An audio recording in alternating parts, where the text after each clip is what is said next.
Hey everyone, hope you're doing great. Welcome back to my channel. In today's video, we'll dive into what if Deku was like Steven Universe. Smash that subscribe button, and be sure to peek at the description below. Let's begin.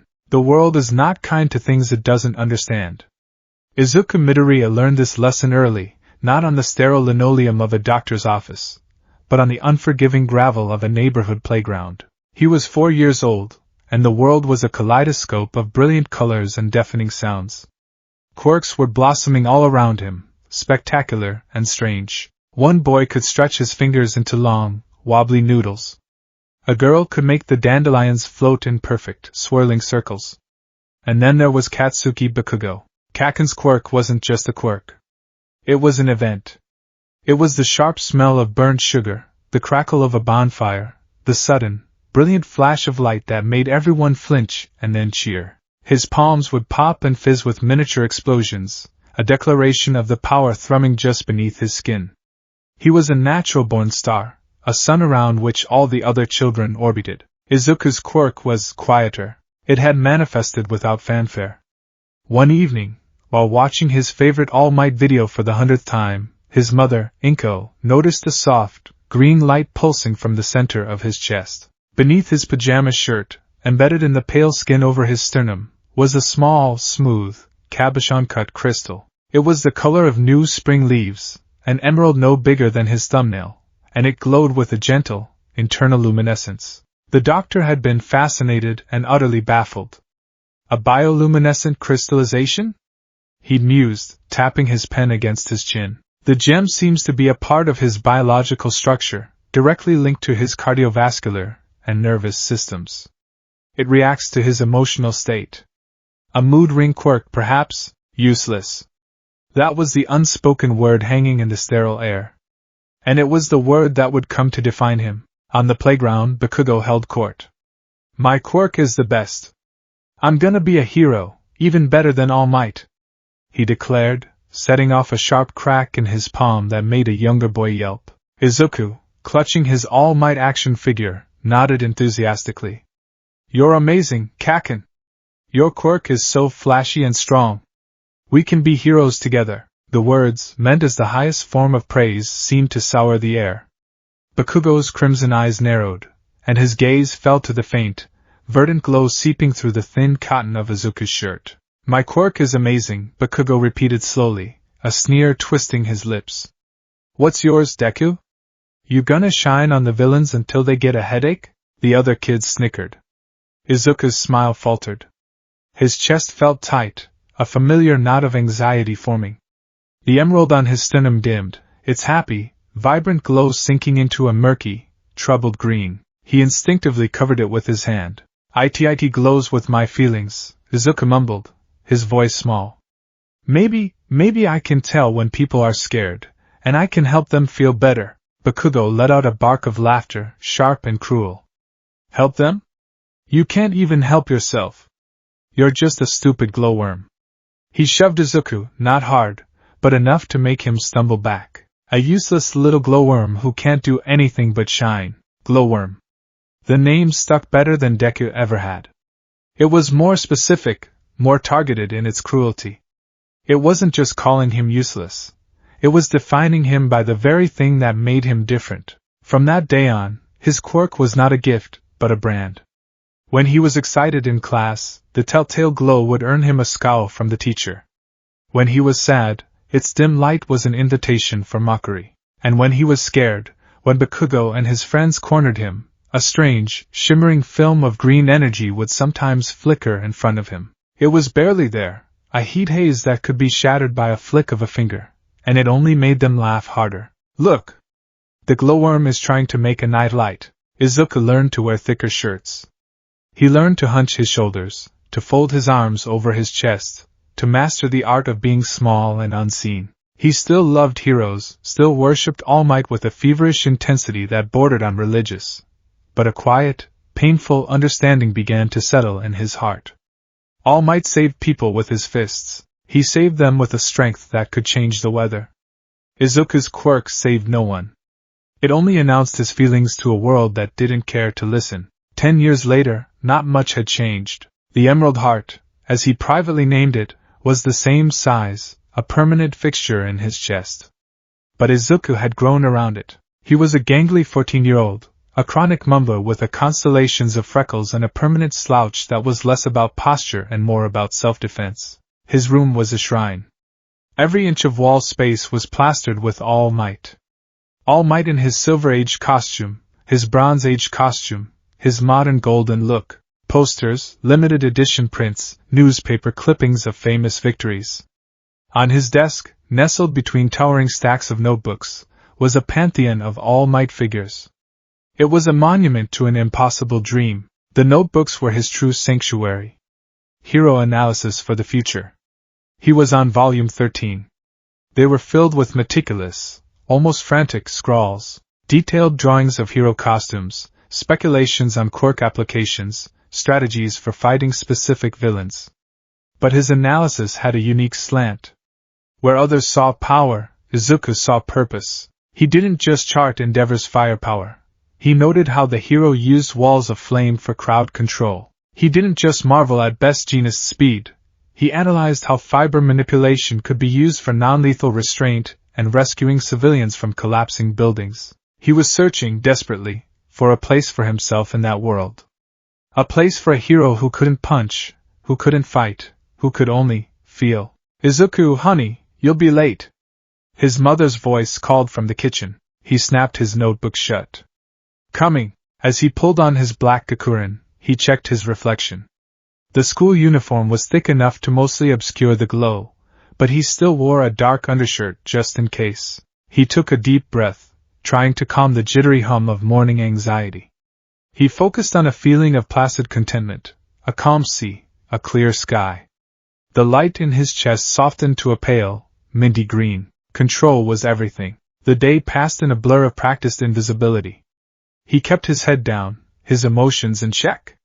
When the teacher praised his test score, he felt a spark of pride. The Emerald Heart flared with a brilliant, joyful light, and for a split second, he felt strangely light on his feet, a buoyant sensation that made his chair creak. He quickly tamped it down, forcing the feeling away, and the glow subsided. Conversely, when he saw a first year being cornered in the hallway between classes, a cold dread washed over him. The gem in his chest went dark, a murky, mossy color, and he felt a physical weight press down on his shoulders, as if gravity had a personal vendetta against him. He wanted to step in, to say something, but the memory of Bakugo's sneer, of being called a glowworm, kept his feet rooted to the floor. What could I even do? He thought miserably. Shine at them? The final bell was a reprieve. The teacher for their last period, a man with a perpetually bored expression, tossed a stack of papers onto his desk. Right, you're all third years now. It's time to start thinking seriously about your futures. He paused, then smirked. But who am I kidding? You all want to be heroes, right? The classroom erupted. Quirks flared to life, stretching fingers, hardening skin, floating pencils. It was a cacophony of youthful ambition. Izuku felt a familiar, hopeful flutter in his chest. Yes, you've all got some impressive quirks, the teacher droned, but no using them in school. His eyes scanned the room, and his gaze landed on two students. Ah, Bakugo. You're aiming for UA, of course. A wave of whispers rippled through the class. UA? The national school? Their acceptance rate is insanely low. Bakugo, who had been leaning back in his chair with his feet on his desk, didn't even flinch. Damn right, he scoffed. I aced the mock exam. I'm the only one from this garbage-tier school who's got a shot. I'll surpass All Might himself and become the #1 hero. The teacher then glanced at his clipboard, his expression shifting to one of mild surprise. Oh. Midoriya. You're aiming for UA too, aren't you? Silence. The air went still. Then, it broke with a tidal wave of laughter. It was loud and merciless, and Izuku felt every single note of it like a physical blow. He shrank in his seat, his face burning. The Emerald Heart pulsed with a frantic, panicked rhythm, flashing a sickly yellow-green. Midoriya? No way. You can't get into the hero course just by studying. His quirk just glows. What's he gonna do, be a traffic light? Bakugo slowly turned in his seat. The air around him seemed to crackle. He moved with a predator's grace, and in an instant, he was towering over Izuku's desk, his hand slamming down on it with an explosive bang. That rattled Izuku's teeth. "Deku," he snarled, his voice low and dangerous. A wisp of smoke curled from his palm. "Forget the other extras. You think you can stand in the same ring as me? You think a useless little glowworm can get into you, eh?" Izuku flinched back, pressing himself against his chair. "And no, I wasn't saying I could compete with you, Kaken. It's been my dream since I was little, and there's no harm in trying." "No harm in trying?" Bakugo leaned in closer, his crimson eyes boring into Izuku's. "You'd be the first. A hero whose only power is to show everyone how scared he is.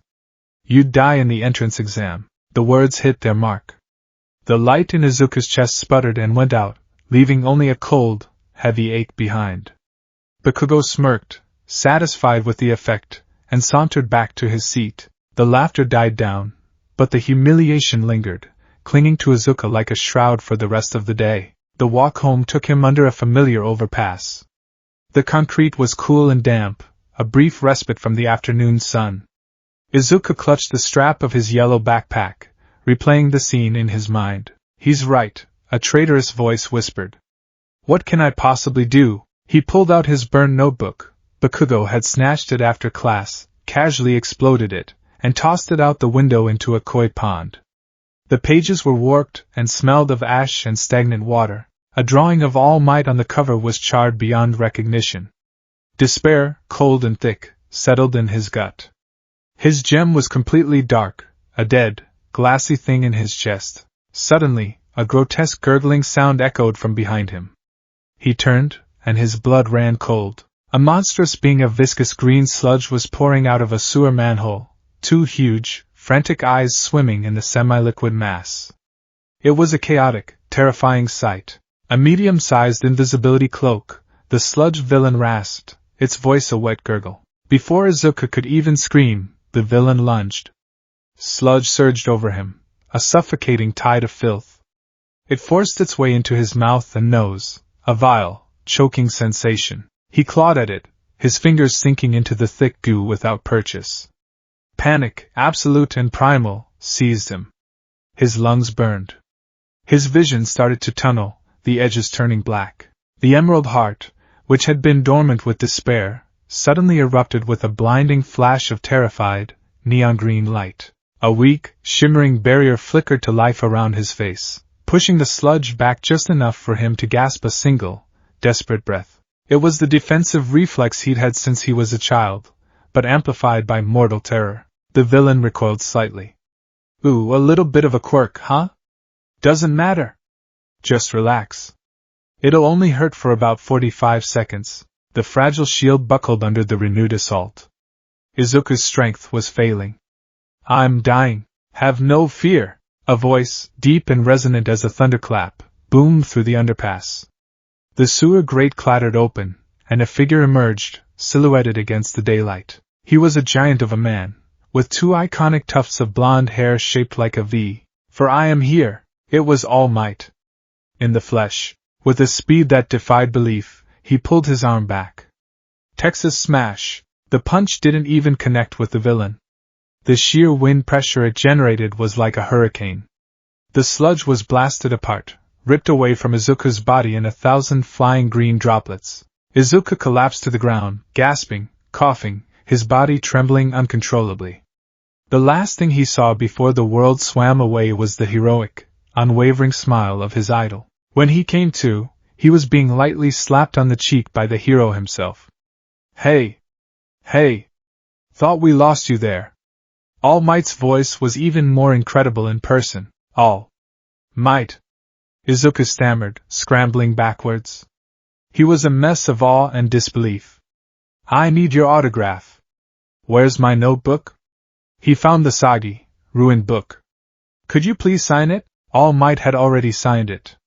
2 whole pages were dedicated to his iconic signature.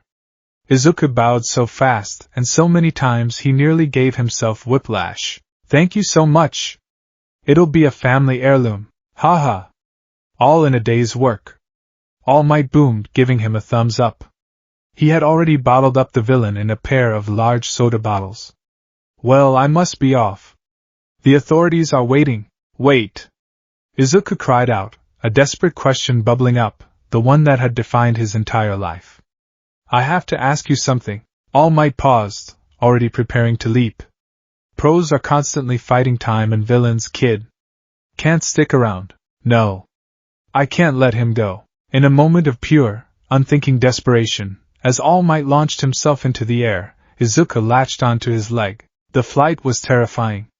The wind whipped at him, threatening to tear him from his grip. All Might, surprised, struggled to land them safely on a nearby rooftop. Young man, that was incredibly reckless. All Might scolded, though his tone was more concerned than angry. Banging on the window is one thing, but that was a serious death wish. Izuku trembled, his knees weak. But he had to ask. This was his one and only chance. He took a shaky breath, the gem in his chest pulsing a nervous, flickering green. Even with a quirk that isn't made for fighting, can I still be a hero? He blurted out. My quirk, it just glows. It makes these weak little shields when I'm scared. Everyone says it's useless. They say I could never be a hero like you. But I want to save people with a smile, just like you do. I want to be a symbol of peace that makes everyone feel safe. He looked up, his eyes filled with a lifetime of desperate hope. He saw All Might, his smile still in place, but his posture was tense. And then, something impossible happened. Steam began to pour off the hero's massive frame. Wait, what? In a great, billowing cloud, the muscular icon deflated. Where the symbol of peace had stood, there was now a skeletal, almost emaciated man with sharp, angular features and shadowed eyes. Blood trickled from the corner of his mouth. Izuku shrieked, a sound of pure, unadulterated shock. You're a fake! An imposter! I assure you, I am All Might, the man rasped, his voice a pale shadow of its former glory. He sat down heavily on the rooftop ledge and lifted his shirt. Izuku gasped. A horrific, sprawling scar covered the left side of his torso, a deep, puckered wound that looked like something had tried to tear him open from the inside out. Got this in a nasty fight about 5 years back, he explained, his voice weary. My stomach was destroyed. I can only do my hero work for about 3 hours a day. The rest of the time, this is what I look like. He let his shirt fall. That fearless smile you talk about? It's just to hide the fear inside. To convince myself that everything is okay. Izuku stared, his mind reeling. All Might was vulnerable. The hero looked at him, his sunken eyes filled with a profound sadness. You asked if you can be a hero with a quirk that isn't suited for combat. He sighed, a rattling sound in his damaged chest. Pros are always risking their lives. Some villains can't be beaten without overwhelming power. It's a dangerous, violent job. He looked directly at Izuku, his gaze piercing. A glowing chest and a flimsy shield. That's not enough to face the evils of this world, young man. It's too dangerous. So no. I don't think you can be a hero. The words were a physical blow. It was worse than anything Bakugo had ever said or done. It was the truth, spoken by the one person he admired most in the entire world. The hope that had been the bedrock of his existence crumbled into dust. The emerald heart in his chest, which had been flickering with nervous energy, went completely dark. It felt like a cold stone against his sternum. He couldn't feel it, couldn't feel anything, just a vast, crushing emptiness. I see, he whispered, his voice hollow. All Might stood up, his joints creaking. It's not bad to have a dream, kid. Just make sure it's a realistic one. You could become a police officer. They get a lot of flack, but it's a fine profession. He walked towards the door leading off the roof, leaving Izuku alone with the shattered pieces of his dream. Izuku walked home in a daze. The world was gray and muted. The sounds of the city were a distant, meaningless hum. A realistic dream. The phrase echoed in his head, a funeral dirge for the boy he used to be. He was so lost in his own misery that he didn't notice the commotion until he was right in the middle of it. A crowd was gathered at the end of an alleyway, phones held high. There were flashing lights, shouts, and the unmistakable stench of smoke. An explosion rocked the street, sending a wave of heat through the air. A villain attack.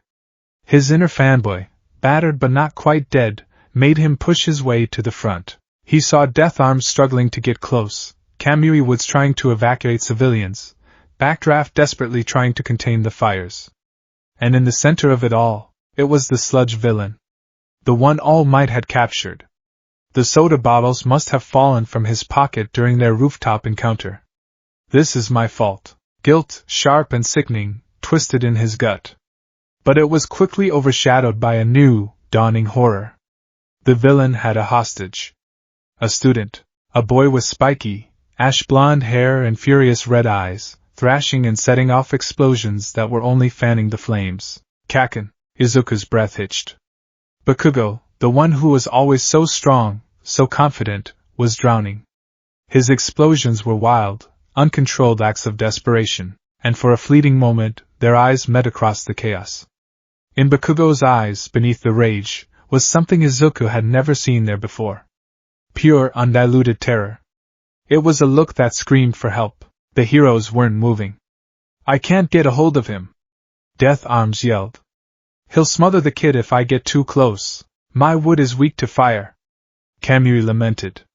I can't risk it. No one was doing anything. They were waiting for a hero with the right quirk. They were waiting, and Kaken was dying. All Might was nowhere to be seen. He must have run out of time. It's my fault. The thought screamed in his mind. I distracted him. I kept him from getting the villain to the police. This is my fault. All Might's words echoed in his ears. You can't be a hero. He was right. Izuku was weak. His quirk was useless. He couldn't do anything. He should just stay put like everyone else, but his feet were already moving. He didn't know why. He didn't have a plan. His body just moved on its own, a desperate, instinctual reaction to seeing someone in trouble. He ran, dodging debris, ignoring the shouts of the heroes. Get back here, you idiot! Stop! He saw Bakugo's terrified eyes again. He saw the playground, saw a younger Kaken who sometimes, just sometimes, would let Izuku walk with him.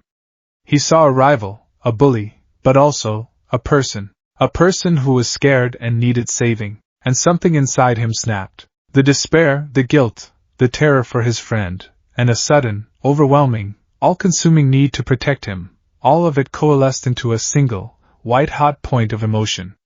It wasn't just fear, it wasn't just courage.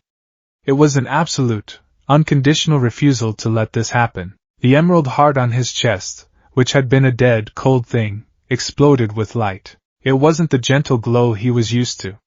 This was a blinding, emerald inferno, a miniature sun erupting from his sternum. A physical wave of heat and energy washed out from him. The air crackled, a high-pitched, crystalline chime, like 1,000 tiny bells ringing at once, filled the air. What is that light? Someone in the crowd yelled. Izuku didn't slow down. He unslung his backpack and threw it with all his might at the villain's face. The direct hit to one of its eyes made it roar in pain, its grip loosening for a precious second. It was the opening he needed. But he wasn't aiming to punch. He wasn't trying to fight. He was trying to save. He poured every ounce of that ferocious, protective emotion into his quirk. He reached out, not with his hands but with his heart. A dome of solid, translucent green energy erupted from his chest. It expanded with impossible speed, a perfect, shimmering hemisphere. It wasn't the weak, flickering film of his childhood.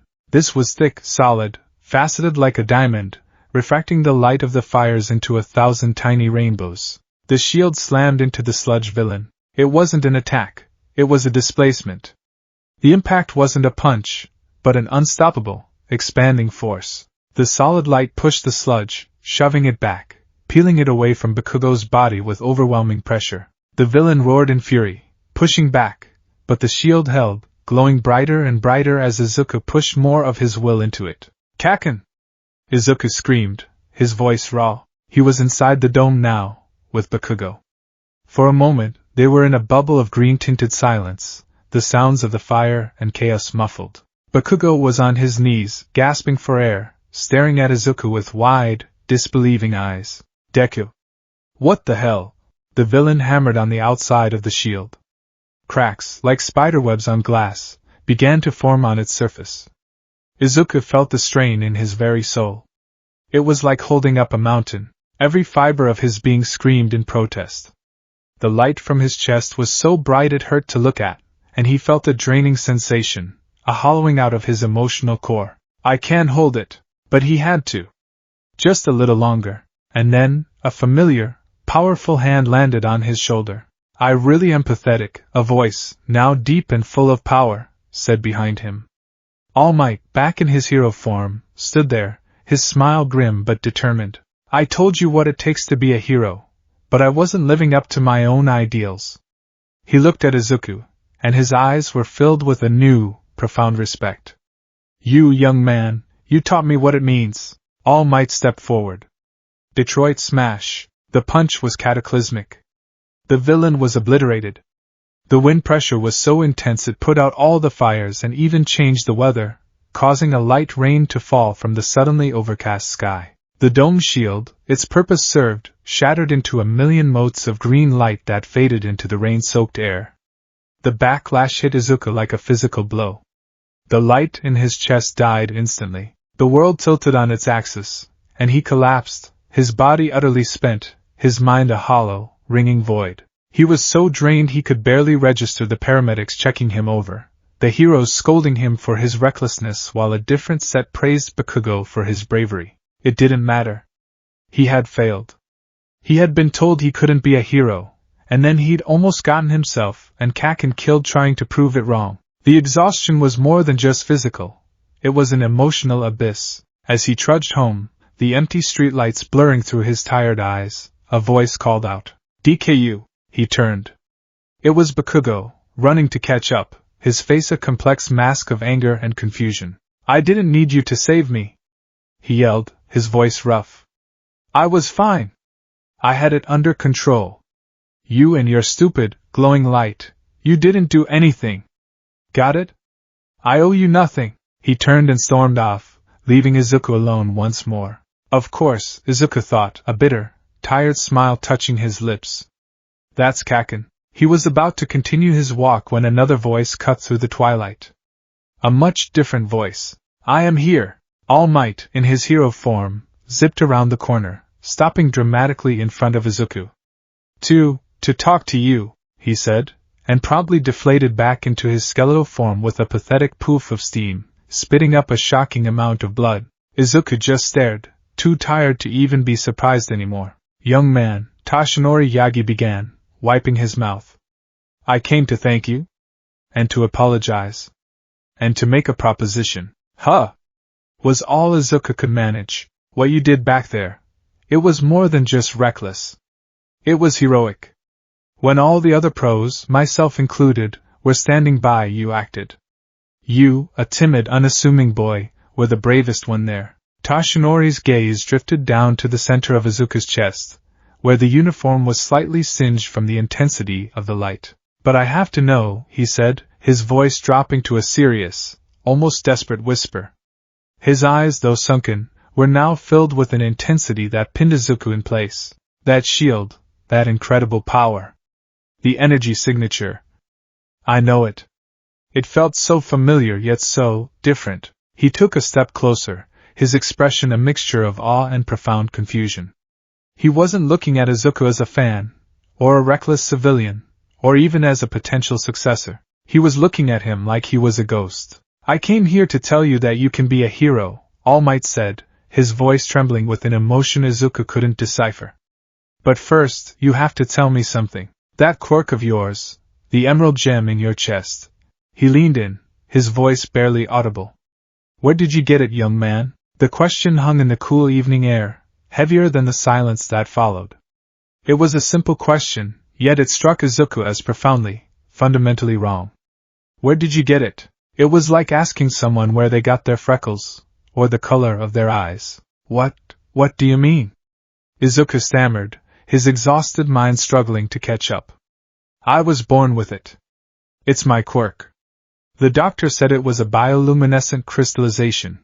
Toshinori Yagi, the skeletal, broken man who was also the world's greatest hero, shook his head, his sunken eyes burning with an unnerving intensity. Blood stained his chin, but he seemed not to notice. No, that's not possible. A quirk, yes, but not just a quirk. He looked around the empty street, a flash of paranoia in his gaze. This is not a conversation for an open street. Come with me, young man. There are things you need to understand.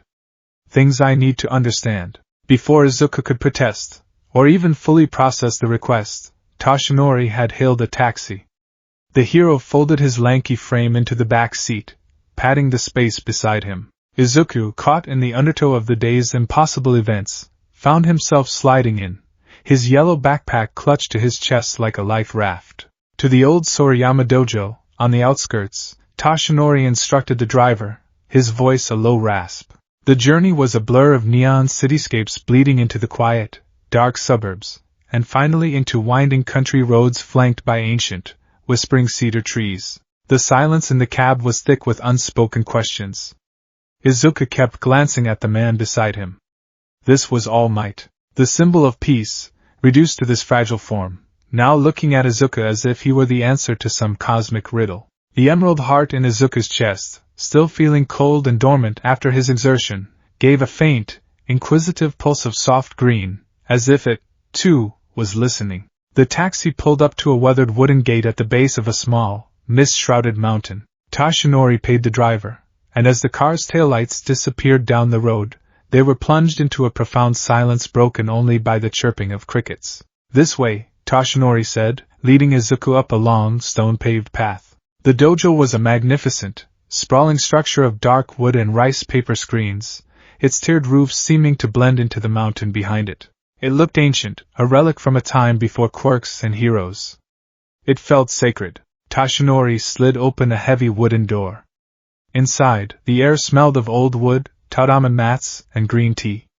The main training hall was vast. Moonlight streamed through a large, circular window, illuminating the polished wooden floors. In the center of the room, an old man, shorter than Izuku and impossibly ancient, sat in a meditative pose. He wore a simple gi and a yellow cape that seemed comically large on his small frame. As they entered, the old man's eyes snapped open. "You're late, Toshinori. And you brought a guest. You reek of trouble." His voice was gravelly, impatient, and utterly unimpressed by the presence of the number one hero. "It couldn't be helped, master," Toshinori said, bowing his head respectfully. Something has happened. Gran Torino," Izuku whispered, his eyes wide. The legendary hero who had taught All Might. He was supposed to be long retired. A side door slid open, and a small, elderly woman in a doctor's coat entered, carrying a tray with a steaming teapot and 3 cups. It was Recovery Girl, UA's famous school nurse. "Took you long enough," she said, her tone much gentler than Gran Torino's. She set the tray down on a low table. "The boy looks exhausted, Toshinori. You ran him ragged." Her kind eyes settled on Izuku, and for a moment, her gaze lingered on his chest, a flicker of unreadable emotion crossing her face. "Young man," she said, her voice soft. "My name is Chio Shizenji. This is Sorahiko Torino. Along with Toshinori, you might think of us as caretakers. Guardians of a very old secret." Izuku's head was spinning. He was in a secret dojo with All Might, Gran Torino, and Recovery Girl. It felt like a fever dream. "Please sit," Chio urged, gesturing to a cushion. Izuku sat, his movements stiff. Toshinori and Gran Torino sat opposite him. Toshinori took a deep breath, the sound rattling in his chest. "Young Midoriya. Izuku. What I am about to tell you will change your life forever. It is the secret history of the power you hold." He leaned forward, his expression grave. "Your quirk, the Emerald Heart, is not your quirth. It is the quirk. It is the true form of One for All." The words landed with the force of a physical blow. Izuku's mind screeched to a halt. "No," he said, shaking his head. "That's impossible. One for All is your quirk, All Might. It's a power stockpiling quirk, a super strength quirk. Mine just glows and makes shields. What Toshinori wields is an echo," Gran Torino cut in, his sharp eyes fixed on Izuku. "A borrowed sword. You hold the forge. The flame itself. Tashinori nodded grimly. When I met my predecessor, Nana Shimura, she passed the power to me. But it was always incomplete. A raw, untamed force that my body was never truly compatible with. It's what contributed to my injury being so severe, why my body is breaking down. I was a temporary vessel, chosen to wield its strength while its core, its heart, was kept safe. He looked directly at Izuku. Safe with you. Chio poured the tea, her movements calm and steady, a small island of peace in a sea of revelation. To understand, you must know the true nature of One for All. It was never just a quirk to be passed along like a baton. It is a will. A confluence of the spirits and ambitions of every user who has ever held it. They live on inside it. She looked at Izuku with profound sympathy. Generations ago, the wielder of One for All was a woman named Kaida.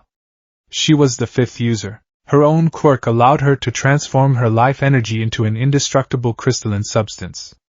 She fought a terrible battle against the ultimate evil, the man known as All for One. She was mortally wounded, and she knew he was close to finally stealing the quirk that had opposed him for so long. Chio paused, letting the weight of her words sink in.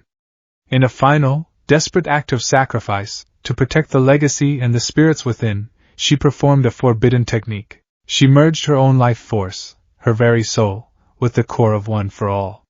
She turned the intangible flame of power into a physical, living thing. She pointed a gentle, wrinkled finger towards Izuku's chest. She became the Emerald Heart. Izuku instinctively placed a hand over the gem. It was warm now, pulsing with a slow, steady rhythm in time with his own heartbeat. It was alive. And it had a name. Kaida. The name felt strangely familiar, a whisper in the back of his mind. Her sacrifice changed everything, Gran Torino grumbled. It made the quirk stable, but it also changed the rules of succession. It could no longer be passed by ingestion of DNA. The heart had to be inherited, passed down at birth from the current wielder to a chosen child, where it would lie dormant and hidden until their emotions became strong enough to awaken it. All for One can sense the flame of OFA when it's active. But a dormant gem in a child? It's invisible to him. It was the perfect hiding place. A cold, terrifying realization began to dawn on Izuku, a puzzle piece sliding into place that he never even knew was missing. A question about his own life. My father, Izuku whispered, his voice trembling. My mom always said he was working overseas. That his work was complicated. He had a fire-breathing quirk. Tashinori's expression softened with a deep, sorrowful pity. The fire-breathing was a cover story, my boy. Your father, Hisashi Midoriya, was the 9th user of One for All, and the wielder of the Emerald Heart before you. The world tilted. The floor of the dojo seemed to drop out from under him. His father. The vague, smiling photo on the mantelpiece. The brief, infrequent phone calls from abroad. All of it a lie? A lie to protect him. When you were born, the heart passed from him to you, Tashinori continued gently.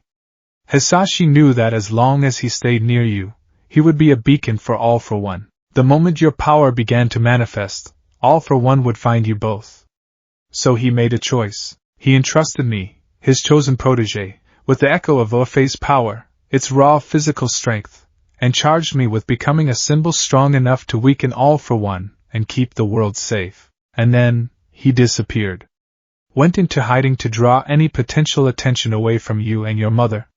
He gave up his family to ensure the future of One for All, and to ensure you would live to inherit it.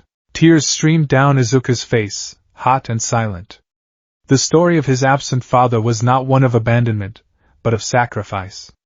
His mother's quiet sadness over the years took on a new, heroic dimension. She had been part of this lie, carrying the burden of this secret to protect her son. The emerald heart in his chest glowed with a soft, aching blue-green light, a color of sorrow and a profound, bone-deep love. He finally understood. He wasn't some random kid with a weird quirk. He was a legacy. This power wasn't just his. It belonged to Kaida, to Hisashi, to Nana Shimura, to all the users who had lived and died to protect it. Why me? He choked out. Because that is the question that proves you are worthy, Chio said, her smile gentle. One for All has always chosen those with the spirit of a true hero, not the strongest, or the flashiest, but the ones who move without thinking to save another. Your father saw it in you. And tonight we all did. Izuku wiped his eyes, his resolve hardening. The confusion and despair were being burned away by a new, terrifying, and exhilarating sense of purpose. So, what now? He asked, his voice steadier. How do I use it? All Might breaks his bones. When I made that shield, it felt like it hollowed me out. That, Grand Torino said, leaping to his feet with a speed that defied his age, is because you're trying to use it like Tashinori. You're thinking about it like a punch. Stop thinking. This power of yours is not in your muscles. It's in your heart. It's tied to your emotions. To control it, you must first control yourself. And so, his training began. The 10 months leading up to the UA entrance exam were not spent on a beach hauling trash. They were spent in the secluded dojo on Mount Sorayama, under the relentless tutelage of the Guardians. His training was unlike any hero training he had ever read about. It was a fusion of grueling physical conditioning, intense meditation, and what felt like emotional therapy conducted at high velocity. Your shields are reactive, Grand Torino barked, zipping around the dojo like a ricocheting bullet, his movements too fast for Izuku to track. He'd jet off a wall and deliver a sharp kick to Izuku's side. A flimsy, panicked shield of green light would flicker into existence a half-second too late. They are born of fear. A cornered animal protecting itself. A hero's shield must be proactive. It must be a declaration. A statement of intent. Izuku, bruised and panting, scrambled to his feet. I am trying. Trying isn't good enough. What are you feeling right now? Scared. Izuku yelped, dodging another blow. Then feel something else. Grand Torino yelled. Dig deeper. Why are you here? Why do you want to be a hero? I want to save people. Izuku shouted back, the words torn from his throat. Then focus on that. Not on the fear of the blow, but on the will to protect. Make the shield before I even move. Declare that this space is safe. Protect it. Izuku closed his eyes, his body aching. He ignored the sound of Grand Torino jetting around him. He thought of his mother, of the people trapped in the alley of Bakugo. He focused on the fierce, burning desire that had propelled him to run towards the sludge villain. A feeling of absolute resolve. I will protect them. He channeled that feeling, that pure, unwavering determination, into the emerald heart. He felt the gem warm, then grow hot. He opened his eyes and thrust his hand forward. I will protect. A shield of green energy snapped into existence in front of him. It was different. It wasn't the hazy, shimmering film of before. It was a solid, hexagonal pane of light, perfectly clear and faceted like a gemstone. It hummed with contained power. Grand Torino slammed into it feet first. The impact echoed through the dojo like a gong.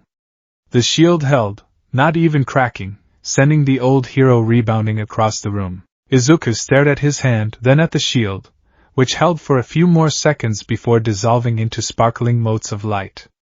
A wide, incredulous grin spread across his face. I did it. Once, Grand Torino grunted, landing gracefully. Do it 1,000 more times. Then we'll talk. His training in emotional control extended to all facets of his life. Chio would guide him through meditation, teaching him to find the core of his emotions, to distinguish between the chaotic surface waves of anxiety and the deep, steady currents of his joy, his love, his courage. It was during one of these quiet sessions that he discovered another facet of his power. He had just finished a particularly brutal sparring session with Grand Torino. He was covered in scrapes and bruises, his spirit frayed. Chio sat with him on the dojo's veranda, which overlooked a small, meticulously kept garden. She handed him a cup of warm, sweet tea. You are strong, Izuku, she said, her voice a comforting balm. Not just in your power, but in here. She tapped her own heart. Never forget that. A wave of immense gratitude and warmth washed over Izuku.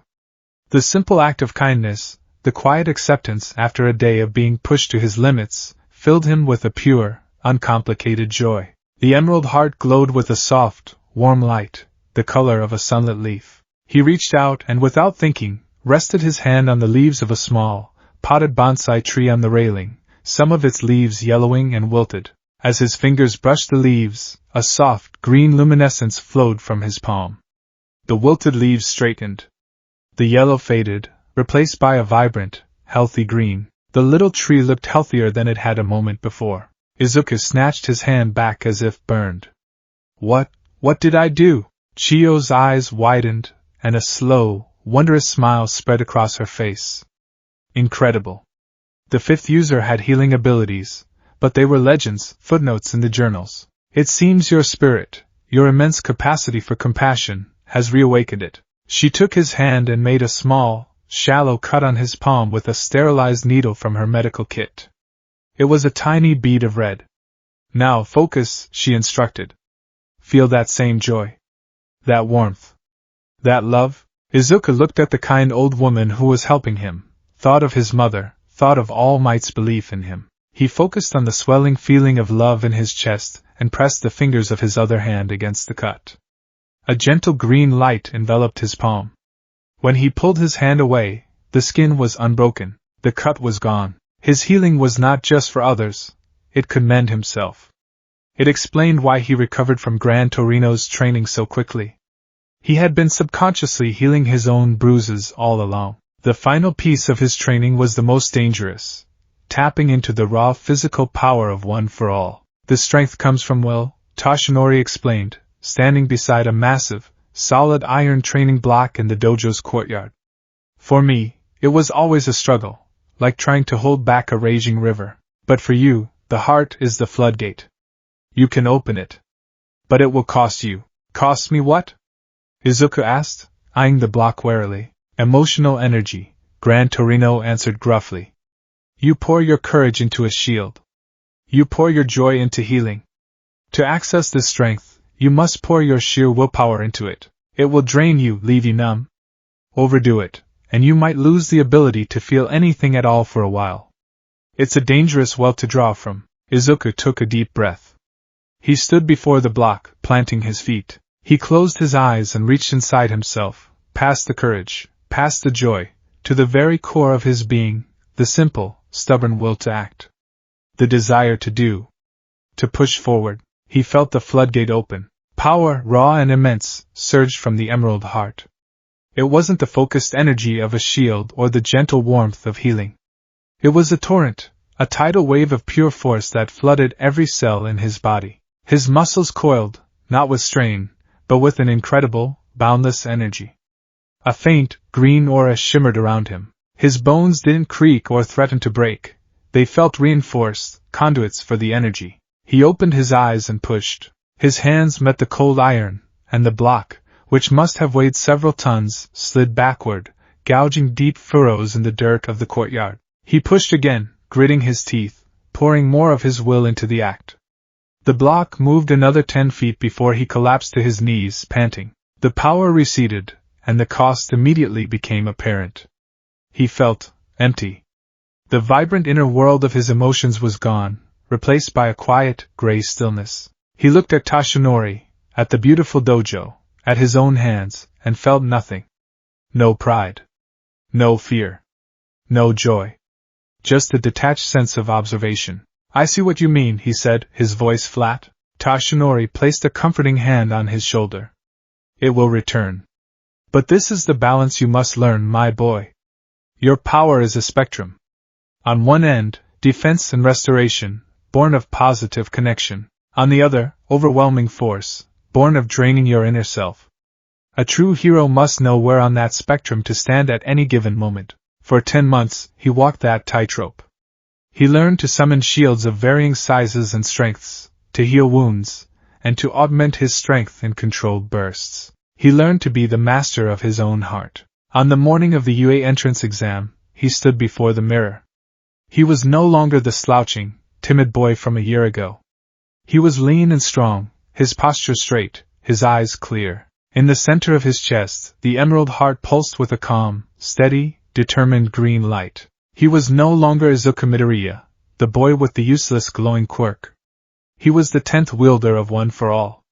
He was the guardian of the emerald heart, And he was going to be a hero, not with his fists, but with his heart. The gates of UA High were a monument to possibility.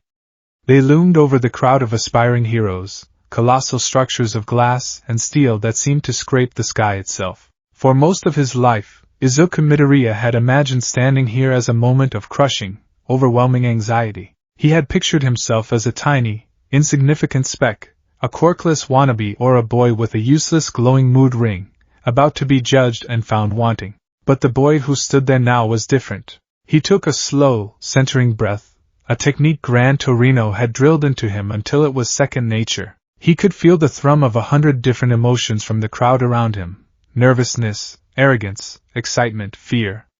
It was a chaotic symphony, but it no longer threatened to overwhelm him. Inside his own chest, the emerald heart pulsed with a calm, steady light, the color of a deep forest floor. It was a quiet declaration of purpose.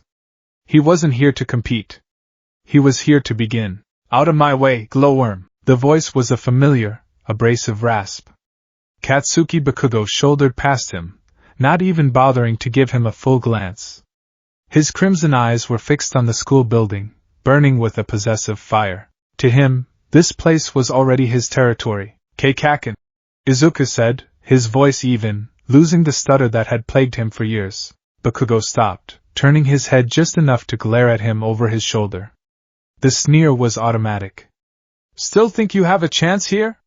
You gonna bore the robots to death with a light show?" Izuku met his gaze without flinching. "I'm here to do my best," he said simply. There was no defiance in his tone, no hidden challenge. It was a simple statement of fact. The lack of his usual panicked reaction seemed to throw Bakugo off. A flicker of confusion crossed his face before it was replaced by his default expression of irritated superiority. "Whatever, just stay out of my way." He stomped off, his hands shoved in his pockets. Izuku watched him go, a pang of old sadness echoing in his chest. The heart dimmed for a moment, a murky olive color, before he consciously steadied his emotions, bringing it back to a calm green. His relationship with Bakugo was a wound he didn't know how to heal. But today, that wasn't his focus. He took a step forward, his foot catching on an uneven flagstone. He pitched forward, a clumsy, mortifying trip that sent his carefully constructed composure scattering. He braced for impact with the ground, and stopped, suspended in midair. "Whoa there! Are you okay?" A girl with a round, cheerful face and warm brown eyes was holding a hand out towards him, her brow furrowed in concern. Her fingertips were lightly touching his back. He realized he was floating. "It's my quirk," she said with a bright smile, helping him right himself before pressing her fingertips together. "Sorry for using it on you without asking, but it'd be bad luck to fall right before the exam, right?" "Oh. Thank you," Izuku managed, his cheeks flushing. The sudden, genuine kindness from a stranger was a startlingly pleasant sensation. The emerald heart responded instantly, flaring with a warm, joyful light the color of a fresh lime. For a second, he felt impossibly light, as if her quirk was still affecting him. "My name's Ochako Uraraka. Good luck in there," she said, giving him an encouraging wave before hurrying towards the auditorium. "You too," he called after her, a genuine smile spreading across his face. The warmth in his chest lingered. It was a good omen. The written portion of the exam was a breeze. His years of obsessive hero analysis had given him a near-encyclopedic knowledge of hero law, ethics, and rescue logistics. He finished with time to spare, his mind calm and focused. The real test, he knew, was yet to come. They were herded into a vast auditorium, the lights dimming to spotlight the stage where the pro-hero present Mike stood, his signature hair styled into a golden horn. "Hello, examinees! Welcome to the main event! Can I get a hey?" The auditorium remained utterly silent. Izuku felt a pang of second-hand embarrassment for the hero. "Tough crowd," President Mike muttered, before launching into his presentation. "All right, let's get down to it. In the practical exam, you'll be heading into one of our massive urban mock cities. You'll have 10 minutes to go wild. Your goal is to take down the villains you find there." The screen behind him displayed 3 silhouettes of robotic enemies. "There are 3 types of foe villains, each worth a different point value. 1-pointers, 2-pointers, and 3-pointers. Your score is based on how many you defeat. It's all about combat prowess. Izuku's eyes scanned the schematics. He wasn't just looking at the point values. He was analyzing their design. The 1-pointers were small, agile, and likely to attack in swarms. The 2-pointers were more heavily armored, designed for brute force. The 3-pointers were large, missile-equipped, and built for area of effect damage.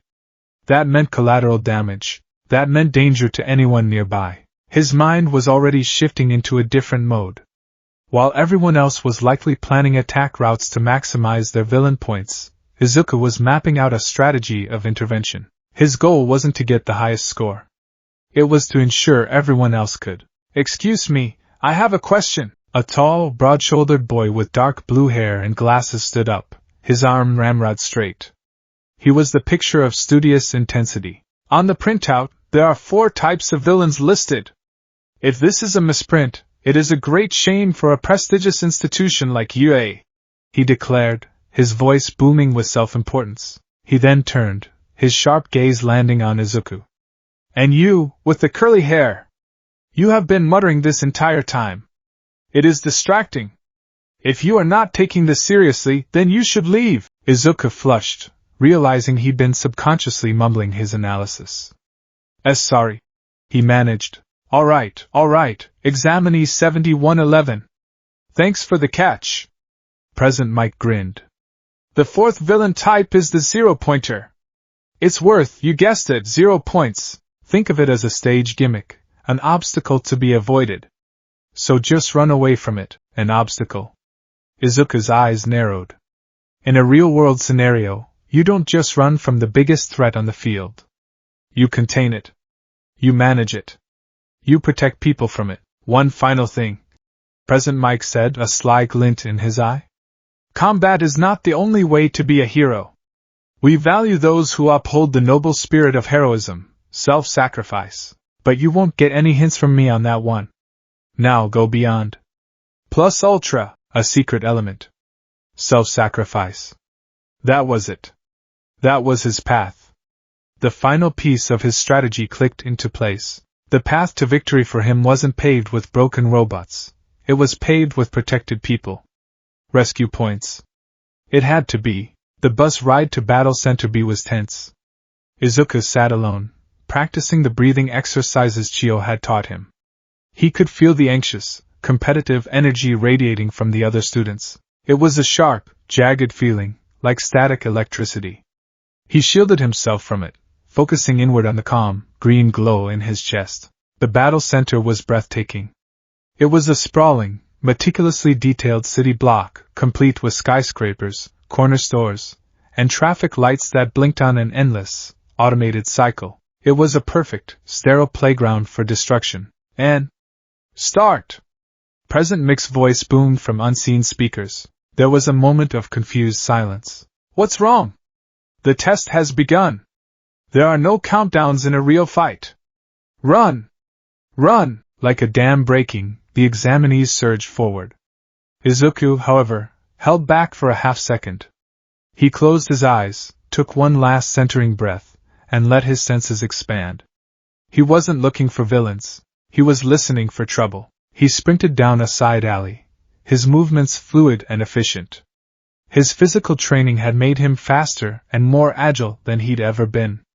He heard a crash and a scream from the main street. He rounded the corner to see a boy with a hardening quirk squaring off against the two-pointer. The robot swung a massive metal arm, not at the boy, but at the side of a building, sending a shower of concrete and glass raining down on another examinee, a girl with large, insect-like eyes who was frozen in fear. Izuku didn't hesitate. Determination. He focused on the feeling, the absolute will to protect. I will protect. He yelled, the words a mantra, a trigger for his power. He thrust his hands forward, and a large, hexagonal shield of solid green light snapped into existence above the girl. The debris rained down upon it, impacting with a series of dull, percussive thuds before clattering harmlessly to the ground. The shield shimmered but held firm. The girl stared up at the glowing green canopy, then at Izuku, her multifaceted eyes wide with shock. You saved me. Are you hurt? Izuku asked, his eyes already scanning for other threats. And no! Thank you, get clear! He ordered, and the girl scrambled to safety. The boy with the hardening quirk used the opening to smash the robot's head in, its lights flickering out. Hey, thanks for the save! He called out to Izuku. Izuku just nodded, already moving. He got no points for that encounter, but that wasn't the goal. The girl was safe. That was a victory. He quickly fell into a rhythm.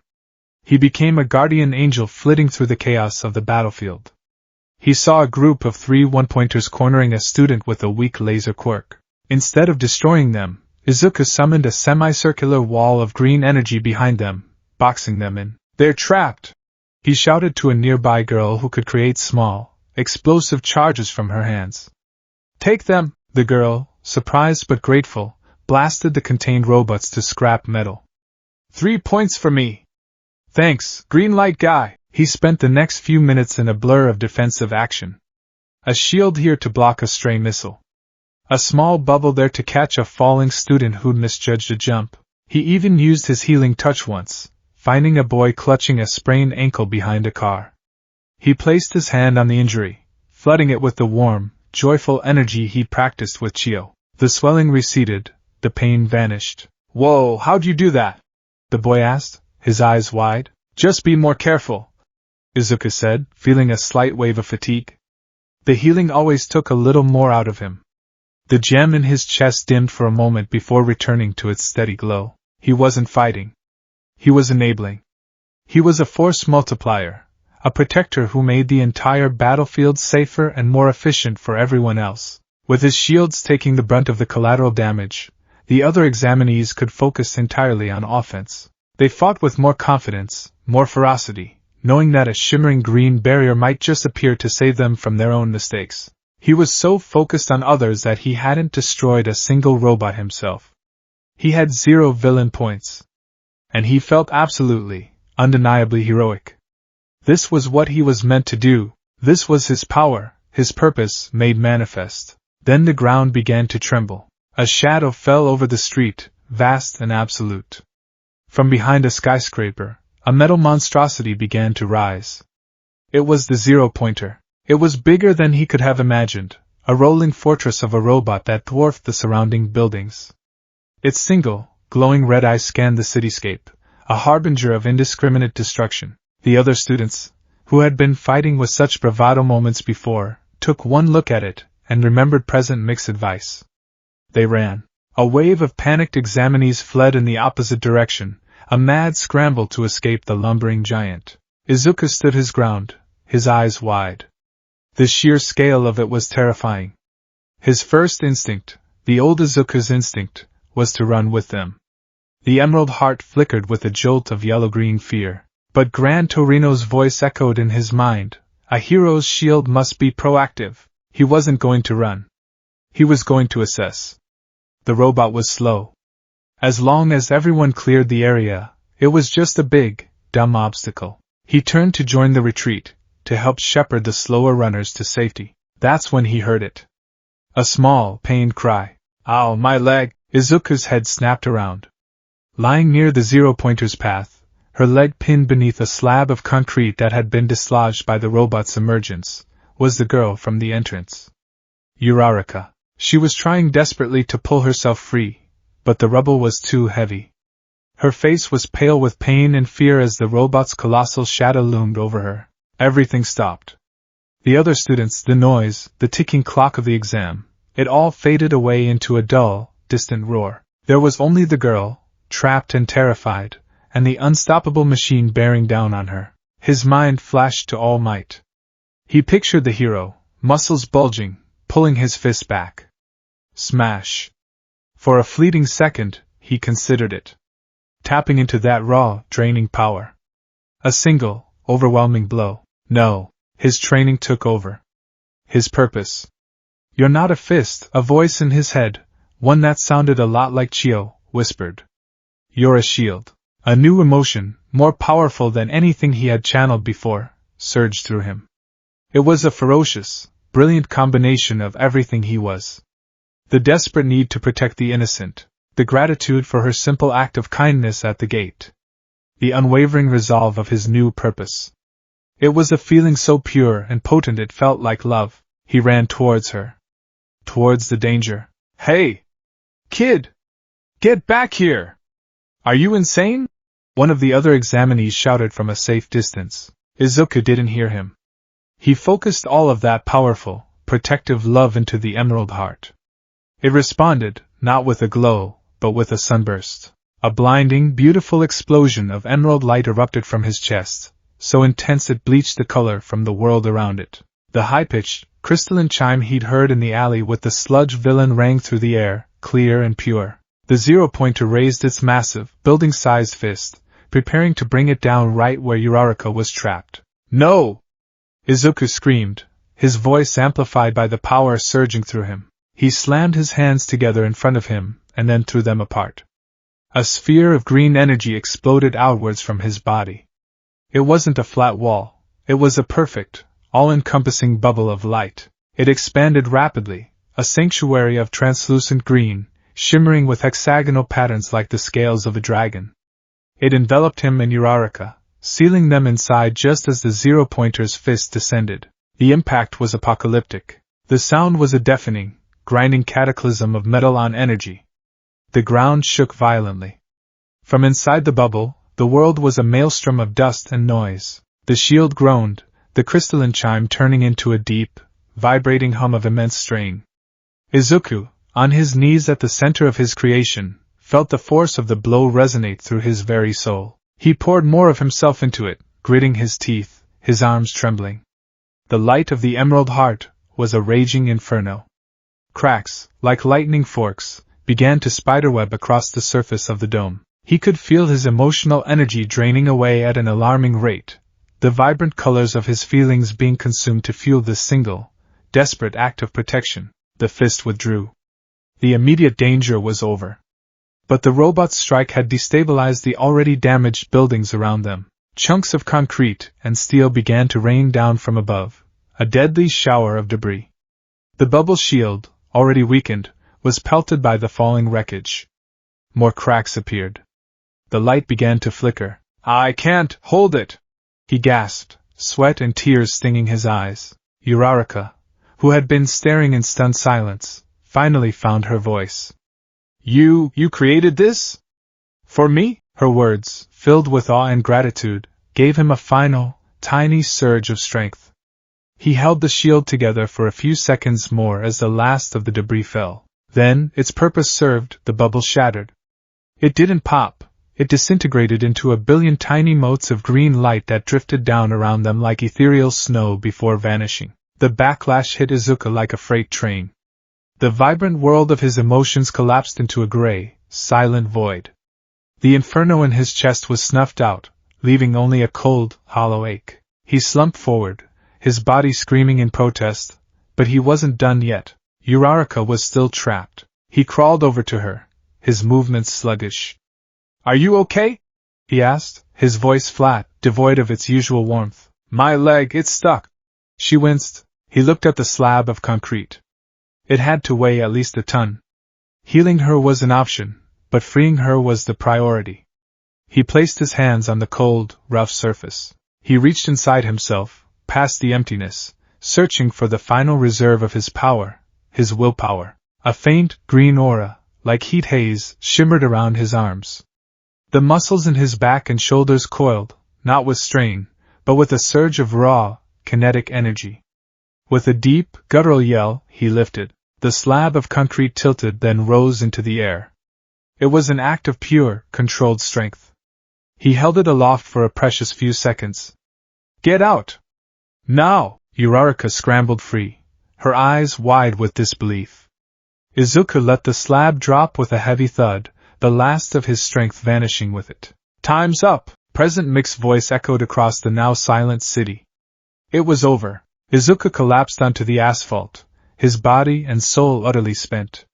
The world swam in a gray haze. He was vaguely aware of Uraraka hovering over him, her voice filled with concern. He had saved her. That was all that mattered. He had 0 points, but he had saved her. He closed his eyes and let the darkness take him. In a darkened observation room high above the battle centers, a bank of monitors displayed every angle of the exam. A group of pro-heroes, the faculty of UA, watched in silence. Well, that was quite the finale. A woman in a domino mask and a risque costume, the hero Midnight, purred. That kid with the explosions, Bakugo, has incredible offensive power. A natural. A gruff, blocky hero commented. Indeed, said a thin, skeletal man who coughed lightly into a handkerchief. President Mike pointed a finger at a screen displaying the final scores. But check out the kid who took on the 0-pointer. Midoriya, was it? He finished with a big, fat 0. What a waste of a flashy quirk. A waste, the quiet, squeaky voice cut through the room. All eyes turned to the small, white creature, a mouse, a bear, a dog, in a sharp suit, sipping tea. Principal Nizas set his cup down, his black eyes twinkling with an almost manic glee. I would not call it a waste, President Mike. I would call it a paradigm shift. He gestured a paw towards another screen, one that wasn't displaying villain scores. It was a complex matrix of logged events, assists, obstacles cleared, and a category labeled altruistic actions. While the rest of the examinees were focused on the stated objective, destruction, young Midoriya operated on an entirely different axis. He neutralized threats, organized his fellow competitors, and engaged in active, repeated, and high-risk protection of others. He tapped a key, and a new list of scores appeared on the main screen. The category was rescue points.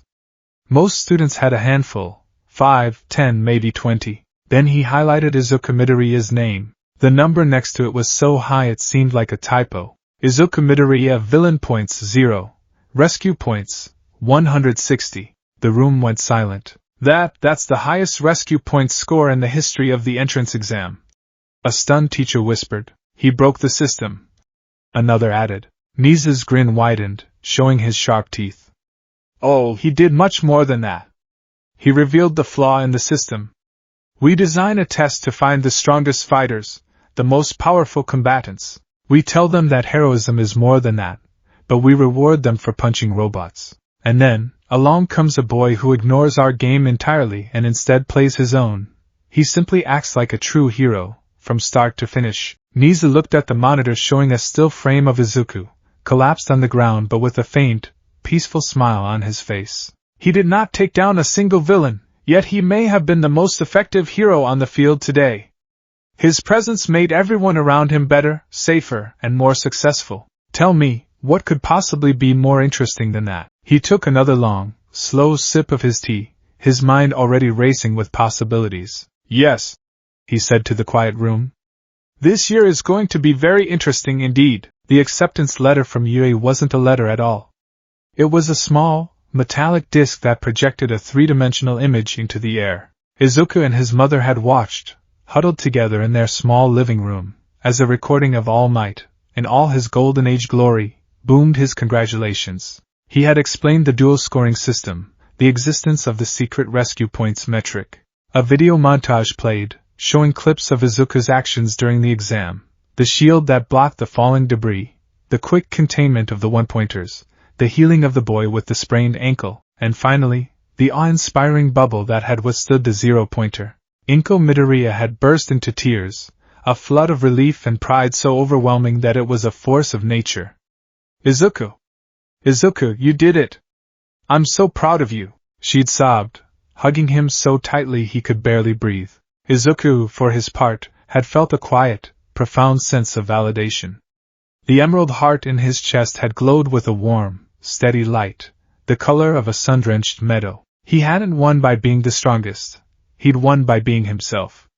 It was a revelation that settled deep in his bones, a foundation upon which he could finally start to build.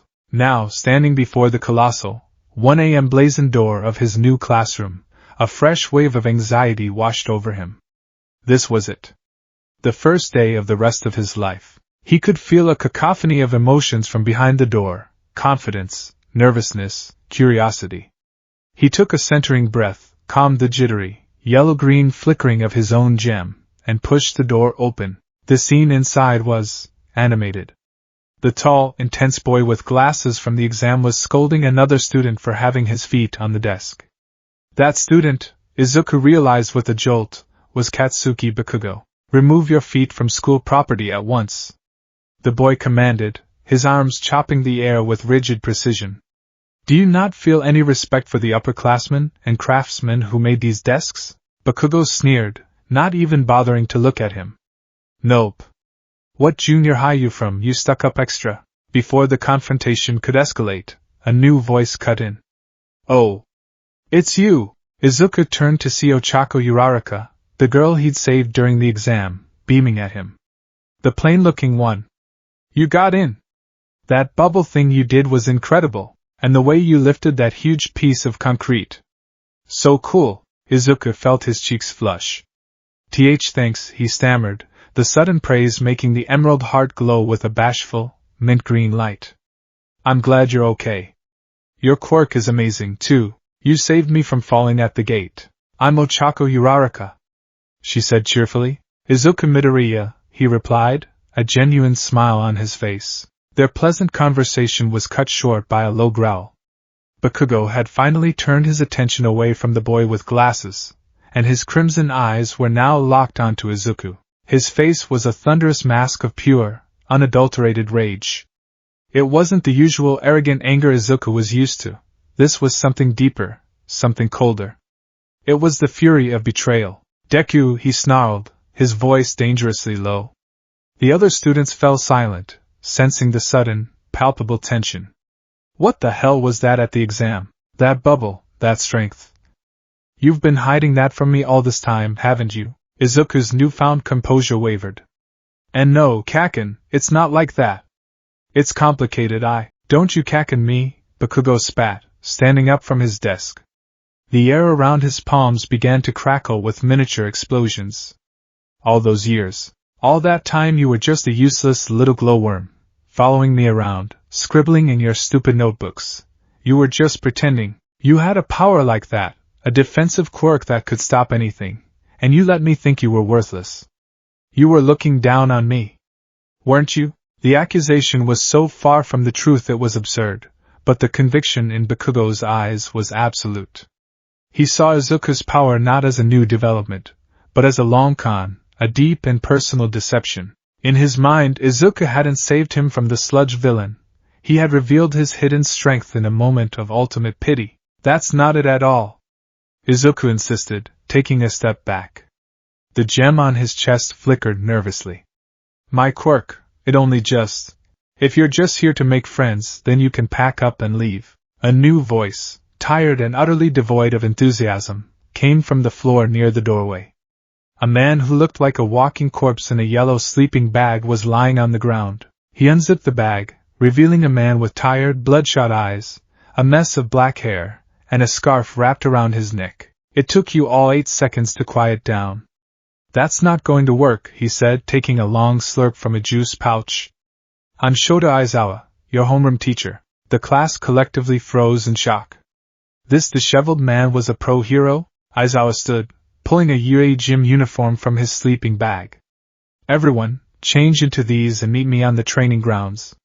Now, the training grounds were bathed in the morning sun. Aizawa stood before the assembled class, his expression as grim as ever. We're having a quirk assessment test, he announced, his bored tone doing nothing to lessen the impact of his words. A quirk assessment? But what about orientation? The welcome ceremony? Uraraka asked, voicing the confusion of the entire class. Here at UA, we're not tethered to pointless traditions, Aizawa said flatly. You're here to become heroes. We don't have time for that stuff. You've all been using your quirks since junior high, but you've been held back by rules. Here you're free. He tossed the softball to Bakugo. Bakugo. You finished first in the practical exam. What was your farthest throw in junior high? 67 meters, Bakugo grunted. Try it with your quirk, Aizawa instructed. Do whatever you need to. Just stay in the circle. Bakugo stepped into the circle, a wicked grin spreading across his face. He wound up, and with a guttural roar of "die," he launched the ball. A massive explosion propelled it into the sky, leaving a trail of smoke in its wake. Aizawa held up a small device. 705.2 meters. The class erupted in excited murmurs. Wow! That looks so fun! We can really use our quirks as much as we want. Fun? Aizawa's voice turned cold, his eyes glowing with a faint, red light. His scarf and hair began to float around him. You think this is fun? You have 3 years to become a hero. You think it's all going to be games and fun? Fine. New rule. The student who scores the lowest in these 8 tests will be judged to have no potential, and will be expelled. Immediately, panic rippled through the class. The cheerful atmosphere evaporated, replaced by a thick, suffocating dread. Izuku felt a jolt of fear. The gem in his chest flared a sickly yellow. Expelled on the first day? This was a test of raw power and physical ability. He could create shields, he could heal. But how would that help him in a 50-meter dash or a grip strength test? He had to adapt. He had to think like a protector. The first test was the 50-meter dash. Izuku watched as his classmates used their quirks in creative ways. Ida, the boy with glasses, used the engines in his calves to finish in just over 3 seconds. Uraraka made her clothes and shoes weightless to improve her time. Bakugo used small explosions to propel himself forward. When it was his turn, Izuku stood at the starting line. He didn't have a propulsion quirk, but he could create solid objects. He took a deep breath, focusing his will. The starting pistol fired. As he took his first step, he summoned a small, angled hexagonal shield just behind his back foot and pushed off it, like a swimmer kicking off the wall of a pool. He repeated the motion with every stride: summon, push, dissolve, summon, push, dissolve. It was clumsy, a herky-jerky motion of running and pushing, but it shaved precious milliseconds off his time. He finished at 6.89 seconds. Not great, but not last. The grip strength test was next. He tried to augment his strength with willpower, but the drain was too significant for such a minor task. He scored a mediocre 56 kilograms. In the standing long jump, he used a similar shield push technique to clear the sandbox. For the side-to-side steps, he summoned small, temporary barriers to push off of, increasing his speed and agility. He was surviving. He was using his defensive quirk in creative, quasi-offensive ways. But he was consistently in the bottom half of the class rankings. It was all going to come down to the final, most heavily weighted test, the ball throw. He watched as Uraraka, touching the ball to make it weightless, scored an infinity symbol. The other students achieved impressive, but finite scores. Then it was his turn. He stepped into the circle, the familiar soft ball feeling heavy in his hand. He couldn't augment his strength enough to get a good score. The emotional toll would be too high for a test. A punch like All Might's was out of the question. He had to think differently. He had to use a shield. But how? He remembered his training with Gran Torino. A hero's shield must be proactive. It was a declaration. An application of will. He held the ball in his palm and took a deep breath, calming his racing heart. He didn't just need a shield. He needed a spring. He focused his intent, not on blocking, but on propelling. He imagined a shield, not rigid and unyielding, but compressed, coiled, full of potential energy. He pulled his arm back, and just as he began the throwing motion, he summoned the shield directly in front of his palm. It was a small, concave disk of brilliant green light, humming with contained force. At the peak of his throw, he didn't release the ball. He slammed it into the shield. Now, he released the contained energy. The shield expanded violently, like a catapult firing, launching the ball with an audible FWOM of displaced air. The ball rocketed into the sky, a tiny white speck against the blue, flying farther and faster than he could have hoped. He stood there, panting slightly, as the ball finally came down. Aizawa held up the device, his expression unreadable. 705.3 meters. A wave of stunned silence washed over the class. He had beaten Bakugo's score by 1/10 of a meter. How? Someone whispered. He didn't even look that strong. Izuku allowed himself a small, relieved smile. He had done it. He had found a way. But as he turned to leave the circle, his path was blocked by Aizawa. The hero's eyes were glowing red, his scarf writhing around him like angry serpents.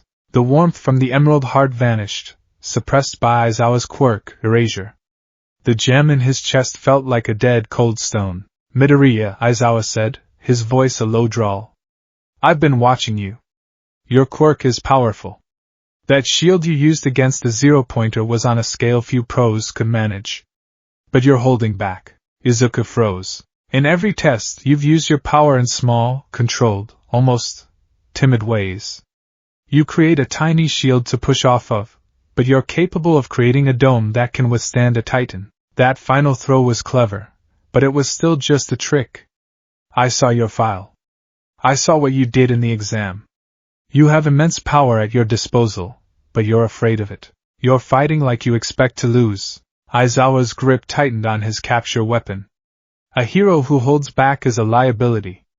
They're a danger to themselves and everyone around them. If you're not prepared to go all out, then you have no potential here. He took a step back. Throw it again. Show me what you can really do. Or you're expelled. The class gasped. To be called out like that, to be threatened with expulsion after proving his ability, it was cruel. Izuku stood in the circle, his heart pounding. His quirk was gone, suppressed. He felt normal. He felt like the boy he used to be, weak and powerless. Aizawa was right. He had been holding back. He was so focused on control, on not letting his emotions overwhelm him, that he was strangling his own potential. He thought of his training. He thought of his mother's tears of joy. He thought of All Might, who had seen something heroic in him. He wasn't that scared little boy anymore. Aizawa's hair dropped, and his eyes returned to normal. The warmth flooded back into Izuku's chest as his connection to the Emerald Heart was restored. He took a deep breath. He didn't need a trick this time. He needed power. He reached deep inside himself, past the calm and control, to the raw, untamed core of his willpower. The well of energy he had used to lift the concrete slab. The ground at his feet began to crack. A shimmering green aura, far more intense than before, erupted around his body. The Emerald Heart blazed with a fierce, determined light, visible even through his gym uniform. This wasn't the warm glow of healing or the sharp gleam of a shield. This was the raw, untamed light of one for all's physical might. He drew his arm back, the muscles in his shoulder and back coiling with an impossible energy. He didn't focus it into his finger or his fist. He channeled it through his entire arm, letting the power flow. With a roar that was torn from the very depths of his soul, he threw the ball. The sonic boom cracked the air.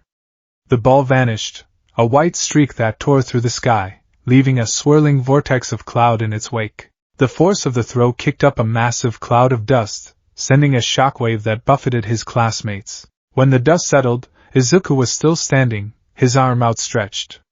It was tingling, numb from the sheer force he had channeled through it, but it wasn't broken. He felt drained, the world turning a little gray at the edges from the emotional cost, but he was standing.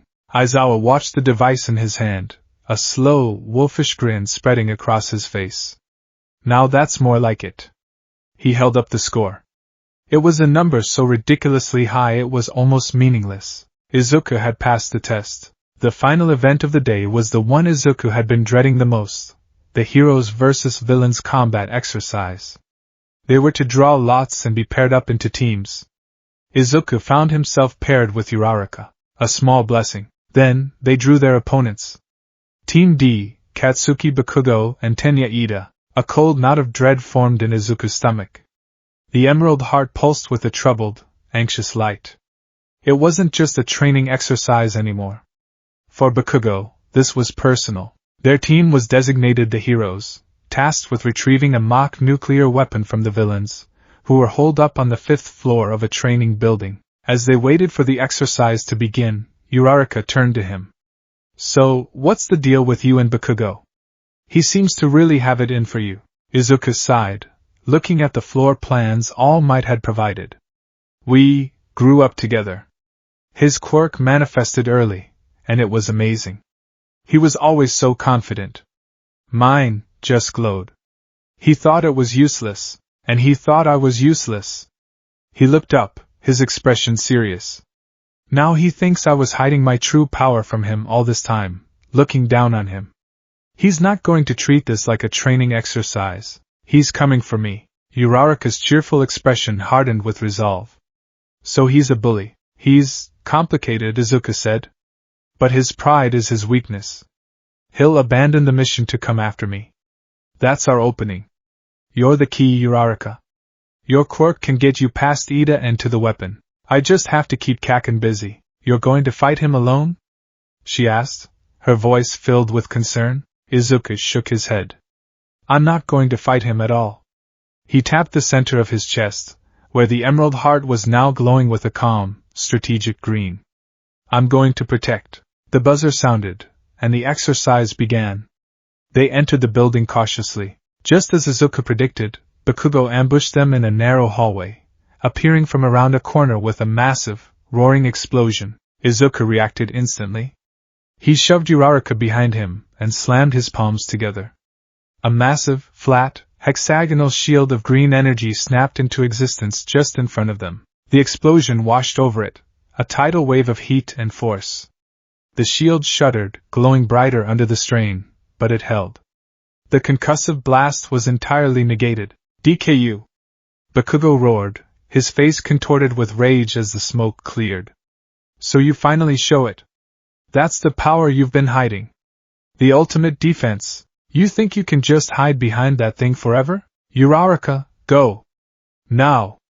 Izuku yelled. She didn't hesitate, sprinting down another hallway while Bakugo was focused on him. You're not getting away from me.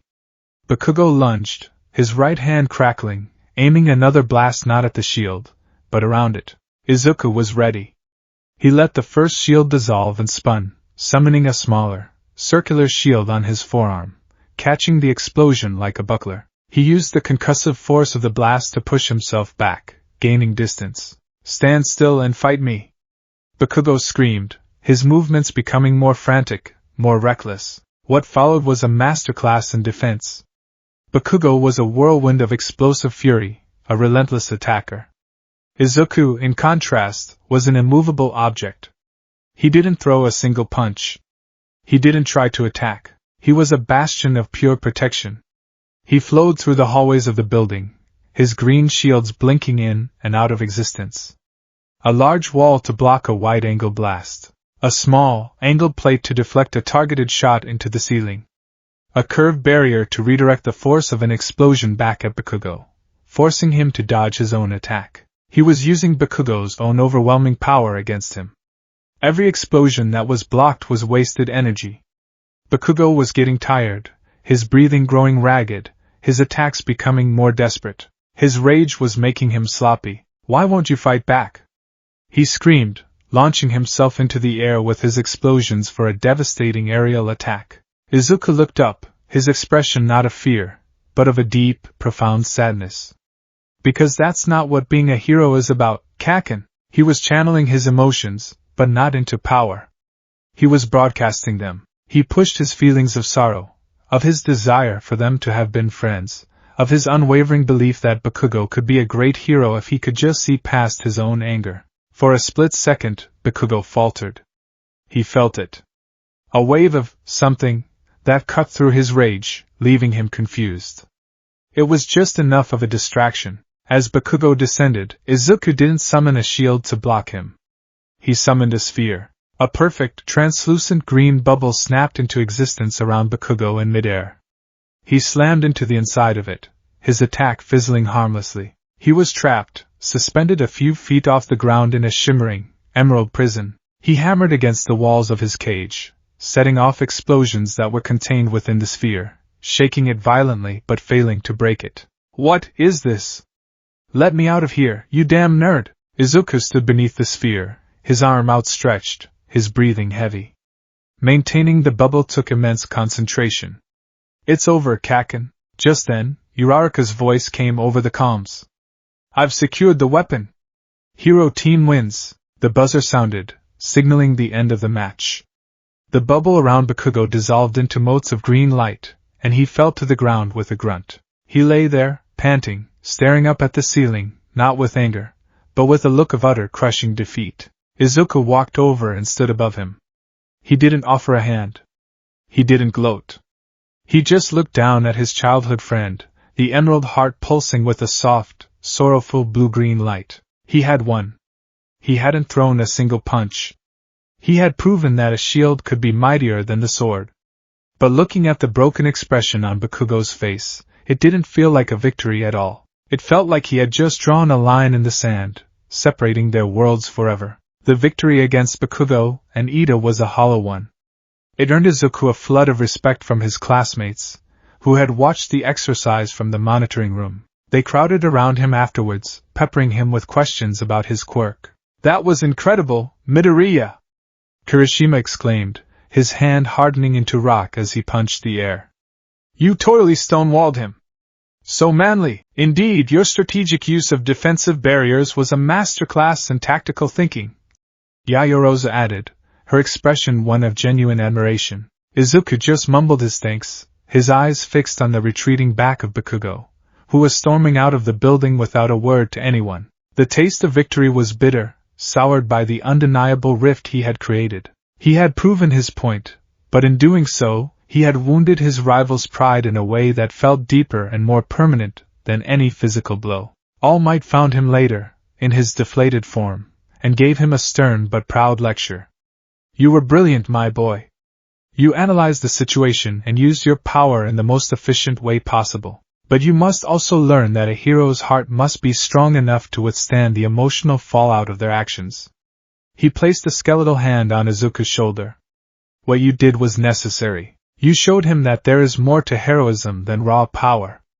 That is a lesson he needed to learn." The words were a comfort, but they couldn't completely erase the ache in Izuku's chest. The emerald heart remained a troubled, murky green for the rest of the day, a constant, physical reminder of his emotional turmoil. A few days later, a sense of normalcy, or what passed for normal at UA, began to settle in. Class 1A elected Yaoyorozu as their president, and Ida as their vice president, a decision Izuku was immensely relieved by.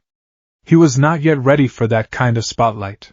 The day of their rescue training exercise arrived, a welcome change of pace from combat drills. Mr. Aizawa announced that they would be heading to an off-campus facility, the Unforeseen Simulation Joint, or USJ. He would be accompanied by All Might and one other teacher. The bus ride to the facility was filled with the excited chatter of teenagers. "I have a pretty straightforward quirk, so I get a lot of attention," Kirishima said, showing off his hardened arm. "But you, Midoriya, your quirk is so versatile. That shield is awesome for defense. But can you do other stuff with it?" "Oh, yeah," Izuku said, caught off guard. He had kept the full extent of his abilities, the healing, the strength augmentation, a secret even from most of his classmates, unsure of how to explain them. "It's mostly defensive. My quirk's not flash either," said a boy with a bird-like head, Fumikage Tokoemi. "But there is power in the shadows." A shadowy, bird-like creature, Dark Shadow, emerged from his torso and squawked in agreement. Ajiri, the frog-like girl, turned to Izuku. "Midoriya, I always say what's on my mind. Your quirk reminds me a little bit of All Might's." "All that power." The comment sent a jolt of panic through Izuku. He started to sweat, stammering out a denial. "And no way. All Might doesn't get hurt like I do. It's totally different." He felt a stab of guilt for the lie, however necessary it was. They arrived at the USJ, a massive domed structure that looked like it belonged in a futuristic theme park. Inside, they were greeted by the Space Hero, 13. The Pro Hero, clad in a bulky, astronaut-like suit, gave them a passionate speech about the nature of their quirks. "Many of you have quirks that can be incredibly dangerous," 13 said, wiggling their fingers.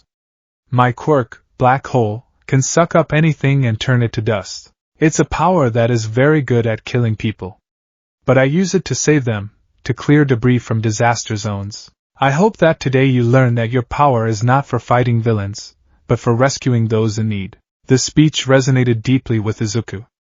It was a perfect articulation of his own philosophy. "This is my kind of heroism," he thought, the emerald heart glowing with a bright, optimistic green. But as 13 finished their speech, something went wrong. The lights in the massive facility flickered and died. The central fountain sputtered and went still. Down in the central plaza, a swirling vortex of dark purple mist appeared, expanding like a cancerous bloom. From its depths, figures began to emerge. Dozens of them. "Stay together and don't move," Aizawa ordered, his voice sharp and urgent as he pulled his yellow goggles over his eyes.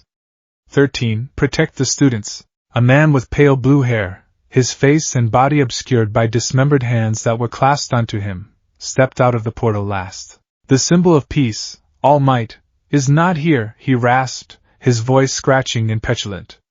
I wonder if he'll show up if we kill some of his students. Villains. The words sent a wave of ice through Izuku's veins. This wasn't a simulation. This was real. The villains that poured from the portal were a motley crew of thugs and lowlifes, but their intent was palpable. It was a cold, sharp feeling of malice that made the air feel thin and sharp. Kurogyri, scatter them, the man with the hands commanded. The purple mist villain, Kurogyri, expanded in a rush, a sentient fog that shot towards the students. Izuku reacted on pure instinct. The optimism he had felt moments before was replaced by the fierce, protective resolve he had honed under Gran Torino's tutelage. Everyone, get back! He slammed his hands down on the ground. A massive, curved wall of shimmering green energy erupted from the floor, intercepting the wave of dark mist. The shield was huge, a 50-foot wide arc that completely shielded his classmates. Kurogyri's mist slammed into it, billowing and churning but unable to pass. A barrier quirk? Kurogyri's disembodied yellow eyes narrowed. Impressive. But not absolute. The mist flowed around the edges of Izuku's shield. Before he could adjust, the class was enveloped in darkness. Izuku felt a disorienting sensation of being pulled in multiple directions at once, and then he was falling. He landed with a splash in the shipwreck zone, the facility's aquatic disaster simulation area. The water was cold, and for a moment, he was disoriented. He surfaced, sputtering, to see Ajri and Mineta, the small, purple-haired boy, nearby. Midoriya! Are you okay? Ajri asked, her frog-like abilities making her perfectly at home in the water. Before he could answer, the water around them began to churn. Villains with aquatic quirks, shark-like teeth, gills, webbed hands, surrounded them, grinning maliciously. Look what we have here, one of them sneered. Some little Yue brats. This is gonna be fun. Mineta began to sob, flinging the sticky purple balls from his head wildly. We're going to die. We're all going to die. Calm down, Ajri said, her tone even. We need a plan. Izuku's mind raced. His shield was less effective in the water. They could just swim under or around it. He needed a way to neutralize all of them at once. He looked at Mineta's quirk, then at Ajri's. An idea sparked. Ajri, your tongue! How long is it? He asked. About 20 meters, she replied. Mineta, your balls. Do they stick to everything? They stick to anything but me. He wailed. And they stick for a whole day depending on how I'm feeling. Perfect. Izuku took a deep breath. Here's the plan. A few minutes later, their makeshift trap was sprung. Ajri, using her long, powerful tongue, grabbed Izuku and Mineta and launched them high into the air, arcing over the boat in the center of the lake. As they flew, Mineta, spurred on by Izuku's encouragement, frantically pulled the sticky balls from his head and threw them into the water. At the same time, Izuku focused his power. He wasn't creating a shield. He was creating a shockwave. He focused on a single point in the center of the water and unleashed a compressed burst of pure force. Push! A concussive blast of energy erupted from his hands, striking the water's surface. The resulting wave was enormous, a miniature tsunami that radiated outwards, sucking all the surrounding water, and the villains within it, towards the center in a massive whirlpool. The villains, caught completely off guard, were swept together into a single, flailing mass, where they became hopelessly entangled in Mineta's incredibly sticky balls. They landed back on the ship, the villains neutralized. It was a victory, but Izuku felt a deep unease. This was just a fraction of the enemy force. He looked back towards the entrance, where he could see Mr. Aizawa fighting. The underground hero was a whirlwind of motion, using his capture weapon and his quirk to take down villains one by one. He was incredible, but he was outnumbered, and he was fighting his way towards the man with the hands. We have to get back, Izuku said, his voice grim. Mr. Aizawa needs help. By the time they made it back to the central plaza, the scene was a nightmare. Aizawa was on the ground, his arm twisted at a sickening angle, his face being ground into the concrete by a monstrous creature. The beast was massive, at least 8 feet tall, with dark, purplish skin, an exposed brain, and dead, vacant eyes. It was built like a bodybuilder, all bulging, unnatural muscle. The man with the hands, Tamura Shigaraki, was watching with a chilling, childish glee. "You're so cool, Eraserhead," he giggled, scratching furiously at his neck. "But you can't stand up to him. This is the anti-symbol of peace, the gnome." The gnome let out a guttural roar and slammed Aizawa's head into the ground again. The sickening crunch echoed across the plaza. Izuku felt a surge of horrified rage. The emerald heart blazed, and for a terrifying second, he felt the pull of that pink Deku state, the raw, untempered power born of pure protective instinct. He fought it down, his hands trembling. Control. I need control. Just as Shigaraki was about to order the Nomu to finish him, the doors to the USJ burst open with a resounding boom. All Might stood there, but he wasn't smiling. His face was a mask of cold, righteous fury. "I am here," he said, his voice dangerously calm. His arrival was a blur of motion. He rescued Aizawa, took out the remaining low-level thugs, and confronted the leaders in the space of a few seconds. "It's no good," Shigaraki cackled. "You can't beat him, hero. He was made to kill you." The battle that followed was unlike anything Izuku had ever seen. All Might, the pillar of strength and hope, was being overwhelmed. Every punch he threw, every bone-jarring blow that would have leveled a skyscraper, was simply absorbed by the Nomu. The creature's quirk, Shigaraki explained, was shock absorption. It also had super regeneration. It was All Might's perfect counter. The Nomu caught All Might in a brutal bear hug, its fingers digging into the hero's old wound. Blood poured from All Might's mouth. He was trapped. He was losing. Kirishima and Bakugo, who had been teleported to the ruins zone, arrived on the scene. Bakugo blasted Kurogiri, pinning him down, while Kirishima launched a failed attack on Shigaraki. They were brave, but they were outmatched. Izuku watched, his heart hammering against his ribs. All Might was in trouble. His friends were in danger. He had to do something. But what? He couldn't punch his way through the Nomu's shock absorption. A shield would only delay the inevitable.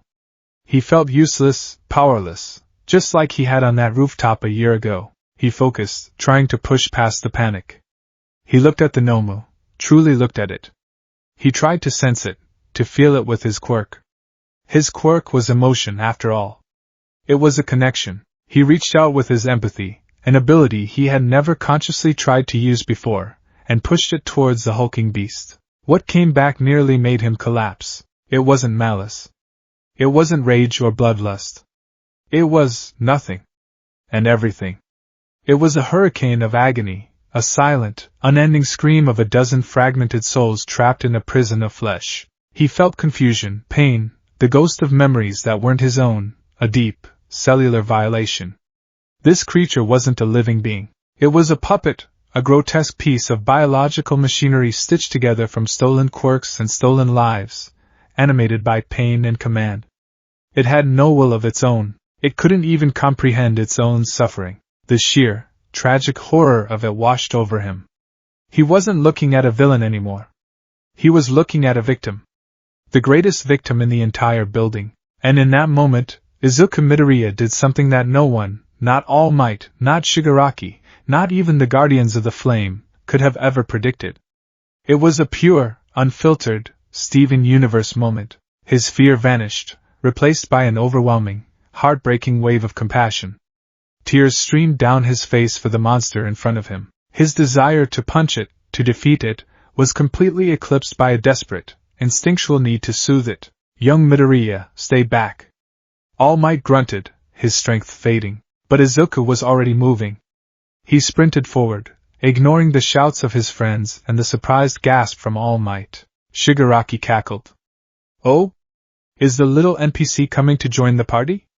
Nomu, kill him." The Nomu, still holding All Might, turned its vacant eyes towards the approaching boy. It raised a massive, free arm to swat him like a fly. Izuku didn't flinch. He didn't summon a shield. He didn't brace for an impact. He ran right up to the beast, slid under its descending arm, and placed his small, trembling hand directly on the creature's muscle-bound torso. He closed his eyes and poured every ounce of his emotion into his touch. Not joy, not determination, not willpower. He channeled the purest, most potent compassion he had ever felt. He pushed his own feeling of sorrow for the creature's pain, his empathy for its tragic existence, into the emerald heart. The gem in his chest responded, not with a burst of green light, but with a soft, gentle, rose-gold luminescence that pulsed with a slow, calming rhythm. It was the color of a sunrise, of a gentle embrace. A wave of pure, unadulterated empathy flowed from his palm into the gnome's body. It wasn't an attack. It wasn't healing in the physical sense. It was a message sent directly to the broken, screaming souls trapped within the flesh. It was a whisper in the storm. I see you. I'm sorry. The effect was instantaneous and profound. The gnome froze. Its muscles, which had been tense to the breaking point, went slack. Its arm, which had been about to crush Izuku, stopped inches from his head. Its grip on All Might loosened. The vacant, mindless eyes suddenly flickered with something else. A flicker of confusion. A ghost of an echo of a long-forgotten self. The unending internal scream of agony quieted to a low, confused murmur. For the first time since its creation, the creature felt something other than pain and obedience. It felt peace. Shigaraki's jaw dropped. What? What did you do? Noma! Kill him! Kill them both! That's an order, but the Noma didn't move. It remained utterly still, its head tilted slightly, as if listening to a distant song. The brief moment of calm, of serenity, had completely severed its connection to Shigaraki's commands. It was still a puppet, but its strings had been cut. All Might, freed from the creature's crushing grip, saw his opening. The boy had given him the one thing he needed, a chance. You did good, young man, he said, his voice filled with a stunned, newfound respect. Now allow me to show you why I am the symbol of peace. He knew he was pushing his limits, going far beyond the time he had left. But he had to. For the boy who had shown him what true strength was, he began to punch. He rained down blows on the frozen Noma, not with 100% of his power, but with more. I have to go beyond my limits. To answer the call of a true hero, each punch was a shockwave, tearing up the ground, sending hurricane-force winds blasting through the USJ. He threw hundreds of punches in a matter of seconds, pushing the Noma back.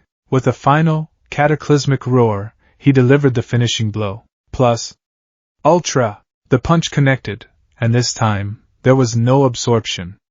It was pure, overwhelming force. The Noma was launched like a cannonball, blasting through the dome of the USJ and soaring into the clouds, a tiny speck that vanished into the sky. The resulting explosion of wind and sound was deafening.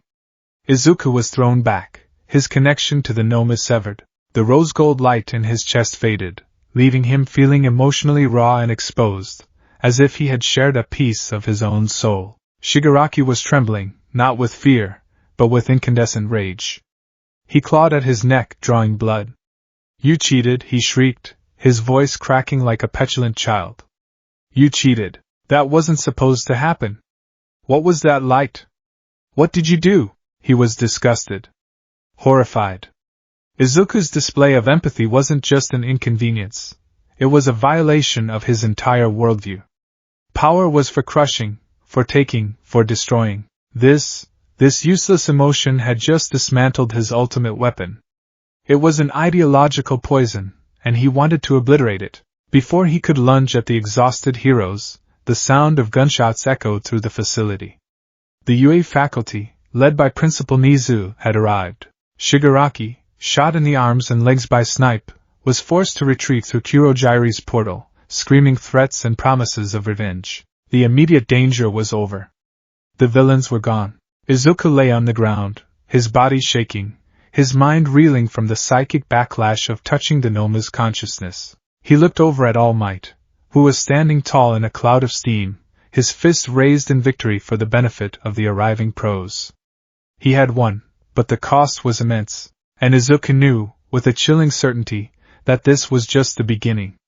He had revealed a new kind of power today, a power born not of strength or strategy, but of pure empathy. and in doing so, he had painted a target on his back.